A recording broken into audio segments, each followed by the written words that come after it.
नमस्कार साथियों, GRS youth India channel में आपका हार्दिक स्वागत है। मैं आज आपको बताऊंगा सामाजिक सुरक्षा पेंशन योजना के क्या है। इसके सामाजिक सुरक्षा माता पिता जो बुजुर्ग होते हैं, विधवा महिलाएं होती हैं, इनको हम किस प्रकार की सुविधा सामाजिक सुरक्षा प्रदान कर सकते हैं। मैं आपको आज पूरी योजनावार स्टेप बाय स्टेप आपको आज पूरे वीडियो के माध्यम से बताने जा रहा हूं। अगर मेरा वीडियो आपको अच्छा लगे तो मेरे वीडियो को लाइक करें, सब्सक्राइब करें और बेल आइकन को दबाना ना भूलें। चलता हूं, सामाजिक सुरक्षा पेंशन क्या है, इसकी पात्रता क्या है, हम कैसे पता लगाएं, तो इसके संबंध में आज पूरी डिटेल जानते हैं, जिसका साइट का नाम है socialsecurity.mp.gov.in।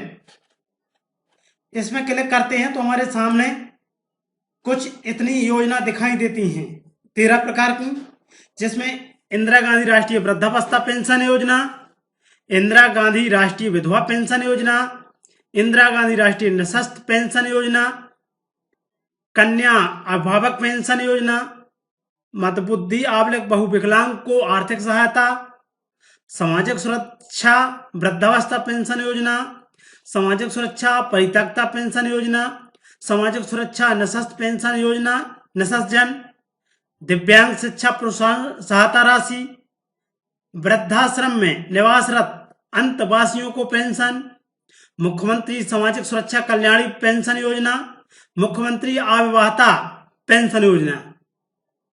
सामाजिक सुरक्षा योजना अंतर्गत इतनी प्रकार की पेंशन योजना चल रही हैं। हम आइए चलते हैं कि हम अपने माता पिता बुजुर्गों को, विधवा महिलाओं को किस प्रकार, निःशक्त दिव्यांगों को किस प्रकार हम सहायता हम प्रदान करवा सकते हैं, या हमारे आसपास कोई ऐसा व्यक्ति है तो हम इनको सामाजिक सुरक्षा पेंशन दिलवा सकते हैं। चलते हैं हम पहले नंबर पोर्टल की तरफ। पोर्टल में लिखते हैं socialsociety.mp.gov.in, जिसमें पहला सामाजिक सुरक्षा पेंशन व आर्थिक सहायता योजना पर क्लिक करते हैं। जैसे ही क्लिक कर देते हैं तो हमारे सामने इस प्रकार का पोर्टल का सामाजिक सुरक्षा पेंशन का होम पेज खुल जाता है, जिसमें देखिए योजना हेतु पात्रता जाने, पेंशन हेतु ऑनलाइन आवेदन करें, पेंशन बंद होने का कारण देखें, पासबुक देखें। अगर कोई पेंशन हितग्राही है, उसकी पेंशन नहीं आ रही या बीच में रुक गई है तो यहां से अपन देख सकते हैं। यहां से जैसे क्लिक करते हैं तो हमारे सामने या तो उसकी सदस्य आई डालना है या अकाउंट नंबर और कर देना है, तो हमको उसकी पूरी डिटेल मिल जाएगी। इसमें बहुत सारी सुविधाएं हैं जिससे आप पढ़कर ही आगे का अगला स्टेप आप कर सकते हैं। मैं आपको बताऊंगा कि उन योजनाओं की पात्रता हम कैसे पता लगाएं ताकि हम इनको बहुत से लोगों को लाभ दिलवा सकें। जैसे पहला लिखा है इंदिरा गांधी राष्ट्रीय वृद्धावस्था पेंशन। इसमें मित्रों बीपीएल राशन कार्ड होना चाहिए, 60 साल की उम्र से अधिक व्यक्ति होना चाहिए, और हमारे दस्तावेज जो लगेंगे, आवेदन फॉर्म लगेगा, समग्र आईडी लगेगा जिसमें नाम उम्र सही होना चाहिए।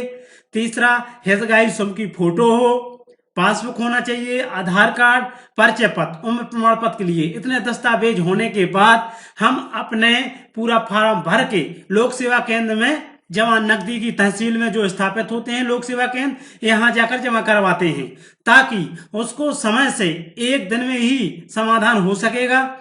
इसी प्रकार इंदिरा गांधी राष्ट्रीय, मतलब इंदिरा गांधी में पूरी जितने में बीपीएल लगता है, इंदिरा गांधी राष्ट्रीय विधवा पेंशन योजना, जिसमें राशन कार्ड होना चाहिए, 40 से 79 वर्ष उम्र होना चाहिए और पति का मृत्यु प्रमाण पत्र होना चाहिए। जो अन्य दस्तावेज हैं वे सभी दस्तावेज सभी में योजना में लगेंगे। इसी प्रकार राष्ट्रीय इंदिरा गांधी राष्ट्रीय निःशक्त पेंशन में है, बीपीएल लगेगा, कार्ड होना चाहिए, 18 से 79 वर्ष उम्र होना चाहिए, 80% विकलांग प्रमाण पत्र होना चाहिए, दिव्यांग प्रमाण पत्र होना चाहिए। कन्या अभिभावक पेंशन सबसे बड़ी अहम भूमिका निभाने वाली कन्या अभिभावक योजना। इसमें ऐसे दंपति जिसमें पति पत्नी में से किसी एक की उम्र 60 वर्ष है या इससे अधिक हो, जिनकी केवल कन्या जीवित पुत्री नहीं है, जिसके जीवित पुत्र नहीं, जिसकी सीधी सीधी बात करें कन्या विवाह का पेंशन जिससे होता है जिसकी सिर्फ उनकी संतान कन्या ही हो।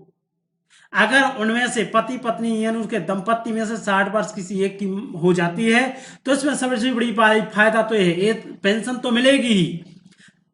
तो अगर ये अन्य योजना में पात्र हैं, जैसे इंदिरा गांधी राष्ट्रीय वृद्धावस्था में पात्र है, विधवा पेंशन में पात्र है, निःशक्त पेंशन में पात्र है, तो इसके अलावा कन्या विवाह का पेंशन एक अलग योजना है, ये आर्थिक सहायता कल्याण वाली है, ये अलग से मिलेगा, वो पेंशन अलग से मिलती है। जैसे अभी वर्तमान में सरकार को 600 वो मिलती है, तो कन्या विवाह पेंशन योजना की भी 600 अलग से मिलेगी, यानी 1200 मिलेगी। तीसरा नंबर आता है, छठवें नंबर आता है मंदबुद्धि बहु विकलांग को आर्थिक सहायता। ये भी देखिए, आर्थिक सहायता अगर आप 40% से ऊपर निःशक्त विकलांग प्रमाण पत्र है, दिव्यांग प्रमाण पत्र है, मानसिक हो या बहु विकलांग है।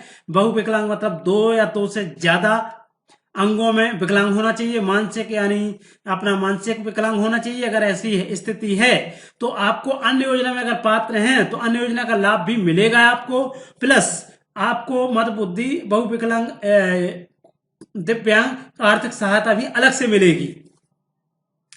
7वां नंबर आता है सामाजिक सुरक्षा वृद्धावस्था पेंशन। देखिए इसमें यह है कि 60 साल तो उम्र होना चाहिए, चाहे महिला हो या पुरुष। भूमि पटवारी जी का भूमि प्रमाण पत्र लगेगा। इसके बाद आता है सामाजिक सुरक्षा परिव्याक्ता। अगर कोई महिला अपने कहीं किसी को त्याग कर देती है, अपने पति को त्याग कर देती है, या महिला या पुरुष दोनों में से किसी एक का त्याग कर देती है, तो महिला के लिए 18 से 59 वर्ष उम्र प्रमाण पत्र होना चाहिए, बीपीएल होना चाहिए, और परिपक्वता का प्रमाण पत्र होना चाहिए। 9वें नंबर आता है सामाजिक सुरक्षा निःशक्त पेंशन योजना। यानी ये भी अगर बीपीएल नहीं है, बीपीएल नहीं है तो उसका दूसरा रूप है कि यहाँ बीपीएल की पात्रता नहीं, यहाँ से 18 वर्ष से अधिक उम्र हो और 40% से अधिक दिव्यांग प्रमाण पत्र हो, और बगल में जो अन्य दस्तावेज है एक दस्तावेज होना ही चाहिए। इसके बाद आता है दिव्यांग शिक्षा प्रोत्साहन सहायता राशि। इसमें ये भी बच्चे आ जाएंगे जिसमें देखिए ऊपर वाले में ये है 18 के ऊपर वाला, और इसमें ये है 6 से 18 ने जो बच्चे हैं स्कूल में पढ़ते हैं, सेम कंडीशन 40% उसमें दिव्यांगता मांगता है और 40% इसमें मांगता है। सिर्फ अंतर यह है कि वो 18 साल के ऊपर वाला है और 18 साल के नीचे वाला है, शिक्षा प्रोत्साहन राशि मिलती है। 11 नंबर में है वृद्धाश्रम में निवासरत अंतवासियों। ऐसे वृद्ध व्यक्ति जो वृद्ध आश्रम में रहते हैं, वो तो वृद्धा आश्रम वाले जो कर्मचारी हैं वो उनको पेंशन लगवा ही देते हैं, इसमें ज्यादा अपन को कुछ करने की जरूरत नहीं है। इसके बाद आता है मुख्यमंत्री सामाजिक सुरक्षा कल्याणी पेंशन। हाँ, इसमें देख लीजिए, कभी ये होता है कि अपने अगर विकलांग, कभी ये होता है बीपीएल कार्ड नहीं है, बीपीएल कार्ड है तो विधवा पेंशन लग सकती है 40 से 79 वर्ष में, लेकिन अगर उम्र भी कम है और बीपीएल राशन कार्ड भी कम नहीं है हमारे पास, तो मृत्यु प्रमाण पत्र होना चाहिए, 18 साल से अधिक उम्र होना चाहिए, तो हमको कल्याणी सुरक्षा पेंशन का लाभ मिल जाएगा। चौथा नंबर है, लास्ट में पॉइंट आता है मुख्यमंत्री अविभागक पेंशन योजना। इसमें ऐसी महिलाएं जिसने 55 साल की उम्र हो चुकी है और आयकर दाता नहीं है और शासकीय नौकरी में नहीं है, तो इनकी भी पेंशन बराबर लग जाएगी। और हमें तो दस्तावेज लिखे हुए हैं इसमें भी, अगर आप इसमें नहीं समझ पा रहे तो मैं एक पेंशन उसके ऊपर जाता हूं, पोर्टल के माध्यम से समझाना चाहता हूं कि आप किस प्रकार से अपना पात्रता चेक करते हैं। जैसे योजना हुई तो पात्रता जाने, यहाँ पर क्लिक कर देना है। जैसे ही करते हैं तो यहाँ जो भी कंडीशन हो, महिला पुरुष विवाहित जो भी कंडीशन हो, बीपीएल कार्ड है तो हाँ, निराश्रित है या जो भी है, विकलांगता है तो काहे में है, अगर विकलांगता है तो कितने प्रतिशत है तो उम्र कितनी है, ये सब भर देना है और डाल देना है कैप्चर। जैसे कैप्चर देते हैं योजना खोजे में क्लिक कर देते हैं तो देखिए ये आ जाता है कि हमारे पास कौन सी योजना पात्र नहीं है, योजना का पात्र नहीं है। अब यहां डाल देते हैं अनमेरिज, यहां से भी अपन क्लिक कर सकते हैं तो क्लियर हो जाएगा। देखिए यहां भी पेंशन का पात्र नहीं है। इसी प्रकार हम पूरा बायोडाटा देखते रहेंगे, अंदर तब तो है नहीं है।